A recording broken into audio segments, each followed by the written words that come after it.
Jadi ceritanya adalah, kalau cerita sebelumnya, kalau bicara tentang pertama kali adzan itu disyariatkan itu, ceritanya Nabi itu minta pendapat kepada para sahabatnya. Waktu sholat ada, sudah jelas diajari oleh malaikat Jibril setelah kisah Isra Mi'raj. Waktu zuhur adalah setelah tergelincir matahari. Kalau waktu asar setelah bayangan sesuatu menyamai sesuatunya. Kemudian maghrib terbenam matahari. Kemudian waktu isya adalah di saat terhilangnya mega merah dan setelah waktu subuh fajar. Ini sudah jelas waktunya. Cuma untuk memberitahu orang tuh gimana? Caranya memberitahu orang. Idza ana awanu sholati. Qala ba'dhum, sebagian mengusulkan. Narfa'u rayah, kita angkat bendera tinggi-tinggi. Ya betul, kelihatan. Wah, waktu sholat sudah masuk. Tapi yang lihat, yang tidur nggak lihat, yang buta nggak lihat. Nus'ilu naron, kita bikin menyalakan api. Ala murtafa'in, di tempat yang tinggi gitu, menyalakan api tempat yang tinggi. Selain yang lain pakai trompet, macam-macam.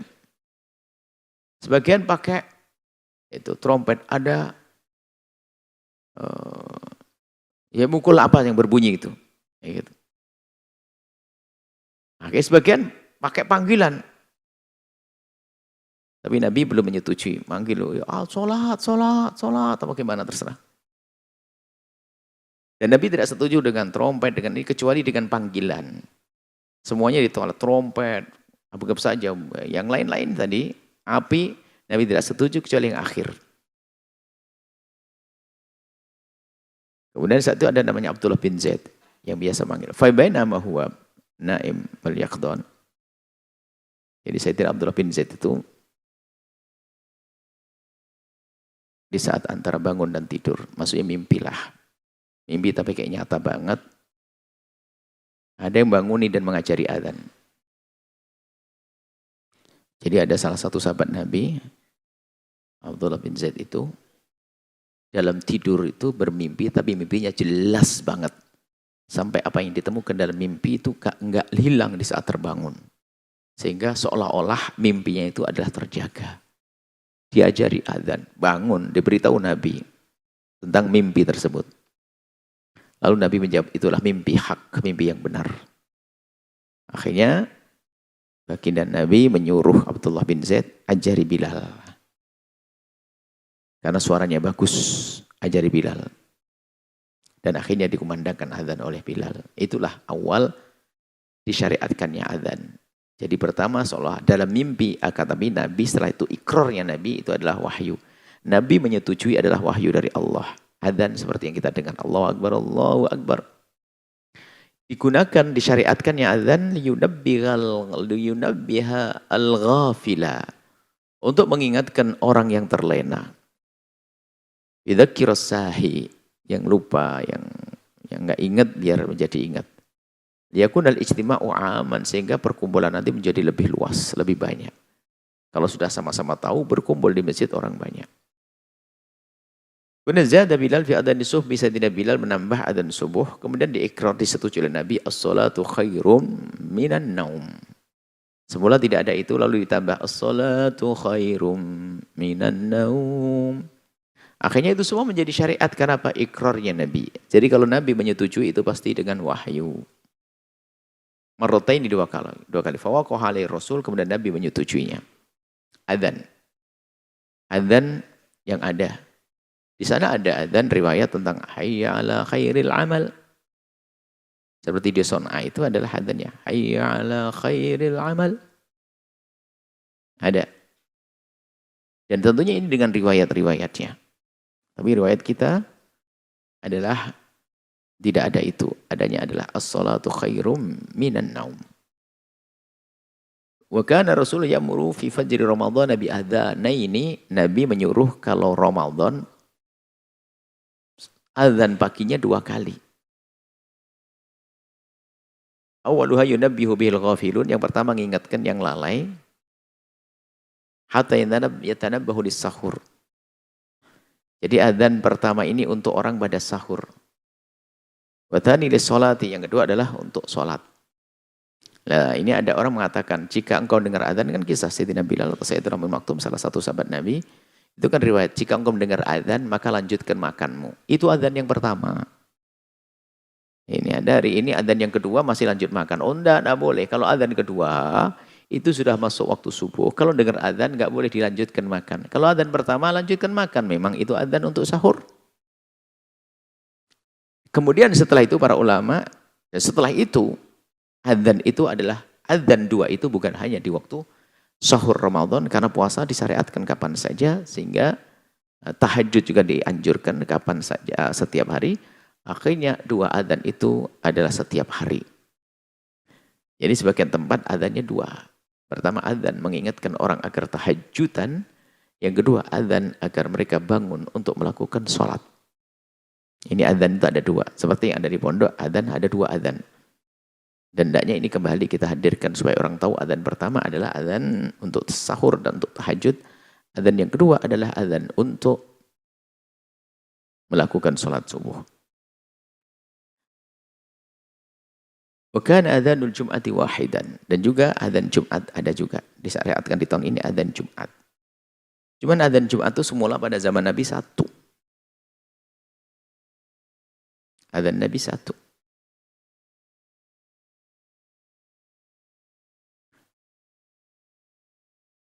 Min ahdi Rasul ila khilafati Abi Bakrin wa Umar. Jadi pada zaman Nabi, zaman Sayyidina Abu Bakar, Khalifah Umar, adzan Jumat hanya satu.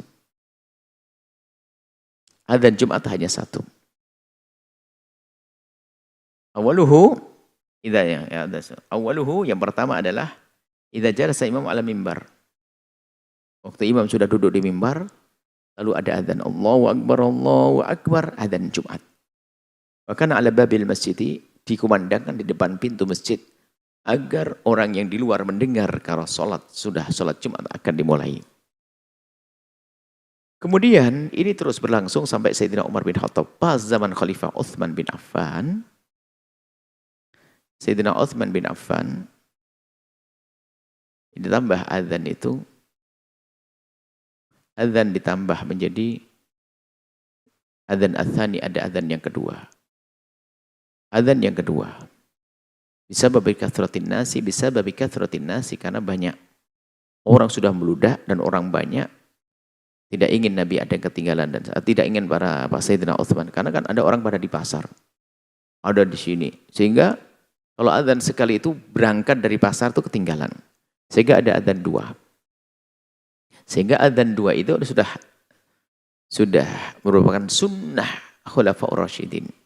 Enggak perlu kita meributkan tentang ini. Sehingga cuma kadang ada orang penfitnah. Ingin mencoba. Ada satu Kahlani Son'ani. Atau salah satu dari pensyarah hadis.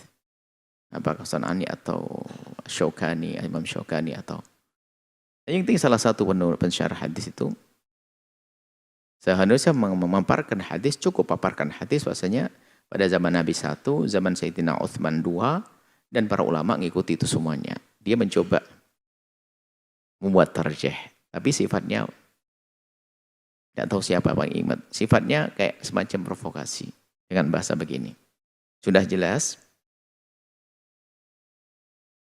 bahwa adzan satu adalah dari Rasulullah.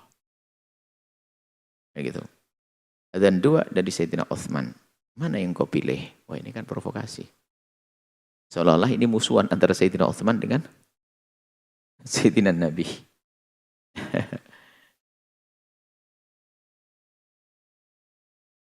Nah, ini bahasa. Akhirnya suatu ketika ada seorang dosen cerdas, seorang guru, alim cerdas mengomentari ini komentar. Lalu begini. Kemudian dia menambahkan, sang pensyarah hadis mengatakan, Sayyidina Nabi satu adzan, Utsman dua, lalu berkata, coba mana yang kamu pilih? Kalau saya jelas saya milih Utsman. Saya milih Nabi. Kalau bagi saya tentu akan milih apa yang dibawa Nabi. Dia memulai mentarjih. Cuman yang mengajari ini adalah orang cerdas. mana yang kau pilih? Utsman atau orang ini? Digituin juga. Utsman atau orang ini? Ya Utsman. Utsman dekat dengan Nabi SAW. Nah ini akhirnya kalau ada provokasi baru lagi. Tanpa harus mengatakan seperti itu seharusnya. Cukup paparkan bahwasanya Sayyidina Utsman 2 adzan dengan tujuannya, dan di situ orang-orang besar. Sayyidina Imam Ali ada di situ, tidak mengingkari. Dan sahabat Nabi masih banyak. Pada zaman Sayyidina Utsman, sahabat Nabi masih ribuan. Dan tidak ada yang mengingkari. Berarti apa yang dikatakan oleh Sayyidina Utsman adalah termasuk sunnah Nabi. Karena Nabi merintahkan, alaikum bisunnati wa sunnatil khulafai rasyidin. Hendaknya kau mengikuti sunnahku dan sunnah khulafai rasyidin. Dan kemudian adzan 2, adzan dalam sholat Jumat itu sudah menjadi kesepakatan 4 madhab. Tidak ada satupun dari madhab yang ada, kecuali ada 2 adzan. Jadi yang satu adzan malah tidak ada madhab mana, nggak tahu. Yang ada adalah semua 4 madhab. Semua 4 madhab adalah dengan 2 adzan. Ini nggak perlu diragukan masalah 2 adzan seharusnya. Cuma di akhir zaman ada seorang untuk tidak tahu apa yang dimaksud, mencoba di sebuah masjid dengan bahaya provokasi tadi. Ini adzannya Rasulullah, 2 adzan ada dari Utsman. Seolah-olah kok menfitnah Sayyidina Utsman bermusuh, Sayyidina Utsman bermusuh dengan Sayyidina Nabi SAW. Nah, nggak usah kembali ke sana. Yang jelas para sahabat Nabi lebih tahu tentang Sayyidina Utsman. Di saat adzan dikumandangkan 2 berarti bukan bid'ah. Kalau bid'ah berarti Imam Ali tidak tahu bid'ah. Sahabat-sahabat Nabi yang tidak tahu bid'ah. Jadi orang-orang bodoh-bodoh bid'ah. Hanya orang akhir zaman saja yang ngerti bid'ah. Sayyidina Ali nggak tahu bid'ah. Ini kan fitnah. Maka yang adzan 1 dalam sholat Jumat adzannya sah. Yang adzan 2, ya benar Sayyidina Utsman ngajari. Nah, seperti itu. Apalagi ikut 4 madhab adalah adzan Jumat dengan 2 adzan. Adzan Jumat dengan 2 adzan. Yang pertama memberitahu bahasanya hari ini Jumat, segera bergegas. Yang kedua adalah sudah di atas mimbar. Jadi pertama memberitahu bahasa masuk waktu adzan. Memang ada perbedaan setelah itu. Apakah adzan yang pertama sudah masuk atau belum? Nah, yang benar adalah sudah masuk waktu adzan, tapi belum langsung sholat Jumat. Tapi ada yang mengatakan bahasanya adzan Jumat sebelum masuk. Makanya kalau di Mekah itu adzan 2. Di Madinah adzan 2. Cuman adzannya yang pertama sebelum masuk waktu. Jadi disitulah, jadi sebelum masuk waktu. Adzan yang pertama memberitahu kalau itu hari Jumat, biar bergegas. Sebelum masuk waktu. Adzan yang kedua baru masuk waktu. Akan tapi kebanyakan ulama mengatakan adzan pertama sudah masuk waktu. Cuman belum waktunya khutbah. Jadi sudah masuk waktu adzan pertama, kemudian orang melakukan sholat qabliyah Jumat. 2 rakaat, baru setelah itu antara adzan yang pertama dengan kedua ada jeda untuk sholat, baru setelah itu ada adzan yang kedua, dan adzan kedua di saat khatib sudah di atas mimbar yang biasa kita adakan di tempat-tempat kita. Jadi yang tentunya kita tidak boleh dalam hal ini kita ribut memperselisihkan hal-hal yang semacam ini.